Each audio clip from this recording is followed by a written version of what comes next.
I can't give you the full picture of what I think about tonight's game tonight. I can't. And the reason why I can't is I mistimed things with my kids, and I missed that tying goal from Edmonton. I missed it.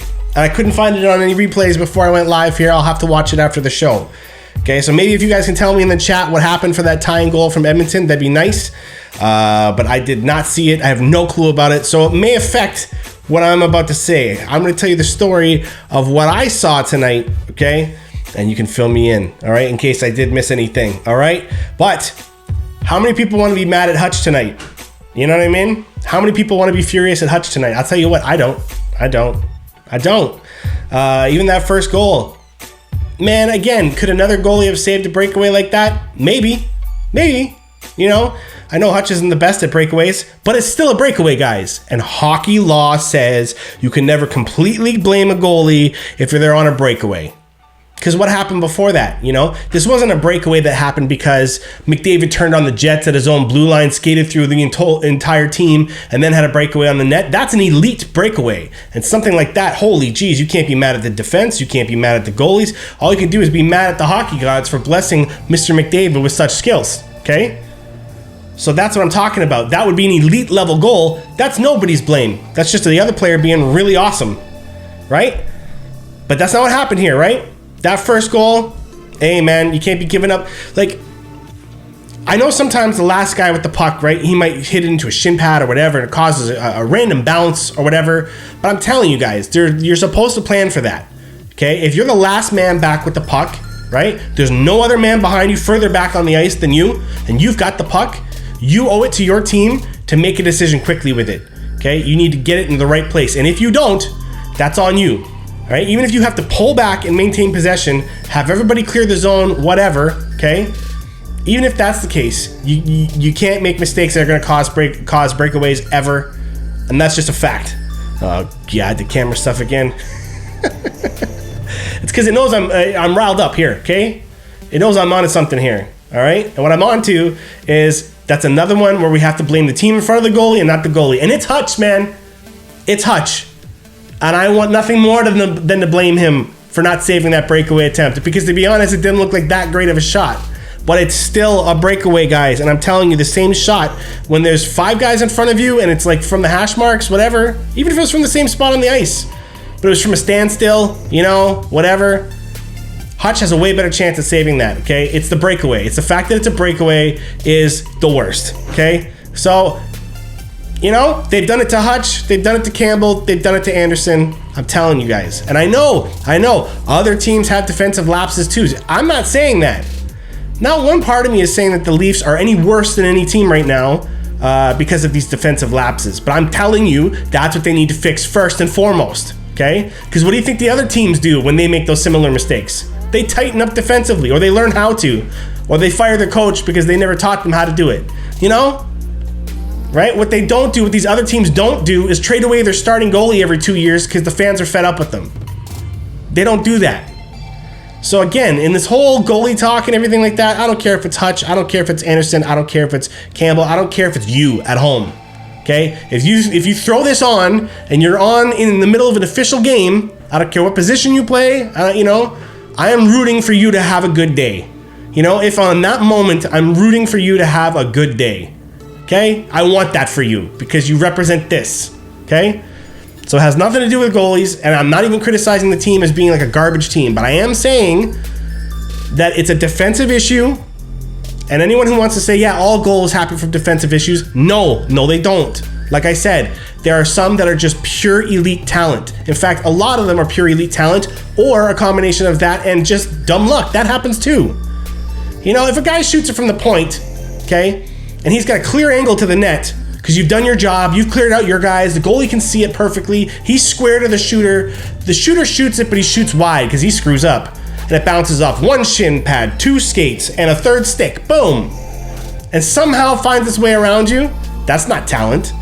But that's also not a defensive lapse. That's ridiculous flukes, right? Goals like that happen, and goals like McDavid, I always use the example of Crosby or Ovechkin, where they do something so incredibly talented. The Barzal goal the other night through the legs and stuff, you know what I mean? Where these players do something so incredibly talented that you can't be mad at anybody. So if you're a team in the NHL, if you're a team in sports at all, you're trying to eliminate the chances that you can stop, because you know in the end, if they're an elite team, they're still going to get some. And that's why you have a goalie. That's why you have a safety in football. That's why you have a point guard in basketball. There's supposed to be a guy that's like the last man back to be like, hey, if everything else fails, I'm here, right?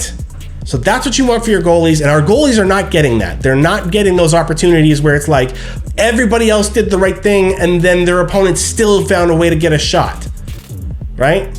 That's the goal. That's what you want. That's what you want as a team. If you can get to the point where all the opportunities that go against you are that elite level, and they won't be, it's just a theoretical, guys. That's what you're aiming for, though. All of them to be elite level chances only. Okay? And I say, like, I didn't see the second goal, so I'll have to check. You guys were saying something about Marner. You guys are saying something about somebody felt bad for Matthews, I saw earlier. So I didn't see that tying goal, right?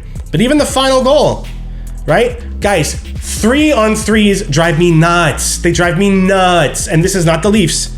This is not the Leafs. This is all of the NHL. They still play a 3-on-3 like it's a 4-on-4 or a 5-on-5. I don't get it. So, like, if it's a 5-on-5, you got, the odd number is the forwards and the even pair is defense, right? And if it goes 4-on-4, then sometimes what you do is, you have that third, guy be kind of a defenseman and a forward, so that sometimes they can be 3 and sometimes it can be 2 and 2 split. You know what I mean? But 3 versus 3, right? They always play it the same. 2 forwards and a defense. 2 forwards and a defense. Now, I don't care if you want to have 2 forward players on the ice and 1 defenseman on the ice. That's good strategy to me. But until further notice, that one of those forwards has to be a defenseman. I'm telling you guys, this would change 3 versus 3 the league round, because they all make this mistake. So many of them, okay? If they just treated it like it's 2 defensemen and 1 forward the whole time, okay? Stop swarming the net trying to score that goal. Stop it. Because how many times do you see in the NHL in a 3 versus 3 overtime, they swarm the net to try and score a goal, a rebound kicks out or a deflection kicks out, and now it's a 2-on-1 going the other way, or a 3-on-1 going the other way, or a 2-on-0 going the other way. And why? Because for a moment everyone thought, oh, we can score. Why? It's that sure footing thing again, right? They're sacrificing sure footing to try and go for the death strike. And if you miss, guess what? You're dead now. Right? So I'm telling you. Oh, okay. So Steelers, you're saying that the other one tipped off a leg. Nothing Hutch could do for that second goal, eh? That tying goal. Thank you. And it's kind of good that it kind of supports my case there, eh? That's good. That off a leg. What do you want a goalie to do? There's not supposed to be any legs between him and the puck. There's not supposed to be any legs between him and the puck. Not supposed to be any hands, sticks, feet. And if there are, you're not doing your job right. Because if there are, and it gets blocked, well, then that's not even a shot on net. Who cares, right? If you're going to stand in front of Hutch or any other goalie, you know what I mean? You're going to lay down for that puck. You're going to take it in the chest, in the shins, the shin pads. You know what I mean? Some guy will take it off the face, straight up.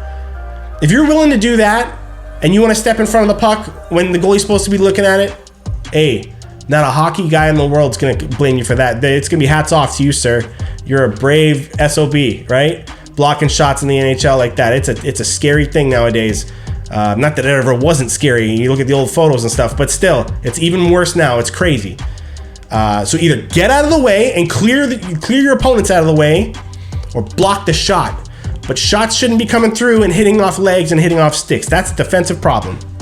And again, I know that happens on all the other teams too. And what do you think they're saying to their team? What do you think their coaches are saying? Same thing that I'm saying right now. Clear the man out in front of the net, boys.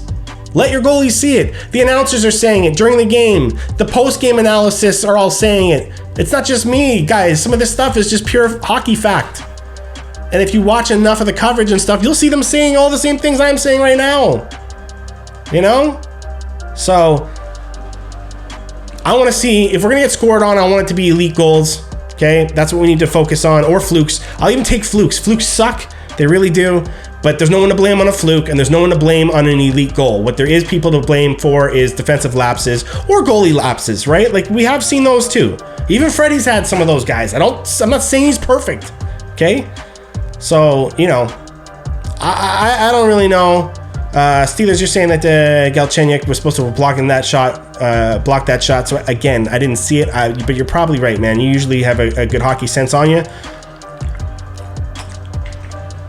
A lot of what I'm talking about, guys, a lot of what I'm talking about on these things is just hockey sense.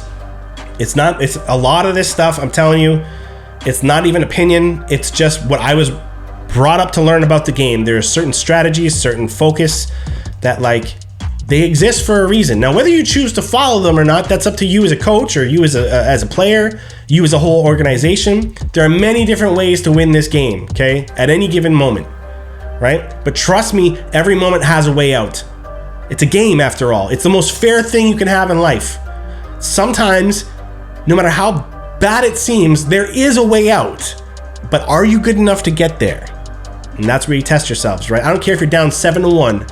You can come back and win 8-7. Things like that happen. And you know us, we're usually on the opposite end of craziness like that. So I don't want to hear nothing about how, like, you know, your way won't win and my way won't win. Like, anything can win, right? But if you're coming at me with nonsense that just doesn't make any hockey sense, right? Then that's when we get into debates, and that's when we get into arguments, and that's when we get into things where I'm like, I'm sorry, but you're wrong. You're wrong. And some of you good friends that come out to this thing, I have called wrong. Okay? And I think you got guts, and you got cojones, and you got all that stuff for still coming back out and hanging out with me and still giving me your opinion when you feel like it. You know, we don't always agree, me in the chat here. I think I've chewed out Thievis before. I think I've chewed out Steelers. You know, I think I've chewed out AM maybe. Genzi's pretty new, so maybe not, you know, and Gerver's pretty new, but so I don't know. You know, I don't think we've squared off yet, but I'm sure it's going to happen if you stick around, right? Because there are certain things that I feel are just hockey sense, and I'm telling you guys, hockey people know this on any level. I'm not saying that like I have some kind of inside info because, ooh, look at me, I played hockey for a little bit in my life for house league and 1 year of rep. Like I was nothing, guys. I was nothing in hockey. But remember, okay, the great one's dad that just passed away, you know, R.I.P. Walter knew the game better than most men knew the game, and he never played professionally a day in his life. Same with a lot of you. It's possible that you know just as much as a pro in terms of like how the game works, because it's not secret knowledge. It's not. These are games, and games have fundamentals. If you learn the fundamentals, you understand how to elaborate and make adjustments if you want to, but that's a choice. There's a difference between coaching choices and not knowing how to play in a certain situation, right? If I'm choosing to play my team more offensively and sacrifice defense, we might need a goal, right? Maybe that's why I'm doing that, because if we don't win this game right now, we don't make the playoffs, because this is the last game of the season and we're 1 point back and this game's worth 2, right? Hey, that's the time where you start focusing all your efforts on forward. You need to get back in there, man. You need to score, and you need to win that game. So there are times to sacrifice defense. There are times to completely back off on offense and say, you know what, we're going to chill. I know it doesn't look exciting that we're not speeding down at full force every time we got the puck, but there's a time for that. It's all like, you know, balance. It's all, you know, knowing what's coming at you and knowing how to counteract that, right? And any of you fans of sports, of anything, you know what I'm talking about. If you follow it enough, you start to see the patterns, okay? So I appreciate you guys coming out for it. That's pretty much what I have to say. You know what I mean? I'm summing it up by saying, like, look, Edmonton's a great team. You know, they've had the potential to be great for years. They just haven't been able to click mentally, man. I don't know what's going on. So maybe this North Division is what they need. They certainly seem to be the surprise rivalry between us and them. I didn't expect to see so many meaningful games between Toronto and Edmonton this year, but they've all been pretty amazing. The series is done now, I think. We took it. We already know that, but still, I mean, watch out for those guys in the playoffs, man. Whoever gets them, they'll be able to sneak attack a few Canadian teams and really surprise some people, man. They got speed and they got skill. You don't always see it. You don't always see them tap into it, but they're a good team. So they're a good team. They deserve to win. You know, we're a good team with problems. They got problems. We're going to work on ours. They're going to work on theirs. And so is everybody else. We got problems, but so does everybody else. All right. I hope one of these goalies comes back. I'm not a big fan of Hutch, but I cannot blame anything that happened tonight on him. So I'm sorry, I just can't, right? If I do, then I'm a hypocrite, because I'm telling you, the same things happen to Anderson, the same things happen to Campbell, and I don't dump on them, do I? So I'm not going to dump on Hutch for things that happen to him that are the exact same as them. I can't do it. I can't rightfully do it. You know what I mean? So now I want to see what you guys are saying. Okay, sound good? Cool. Quick before you go, I want to remind you, I'm also on Twitch after every Leafs game just talking about what happened. It's seriously blowing up way bigger than the gaming stuff, so if you like NHL but you also like talking hockey, come on out after every Leafs game, only on Twitch.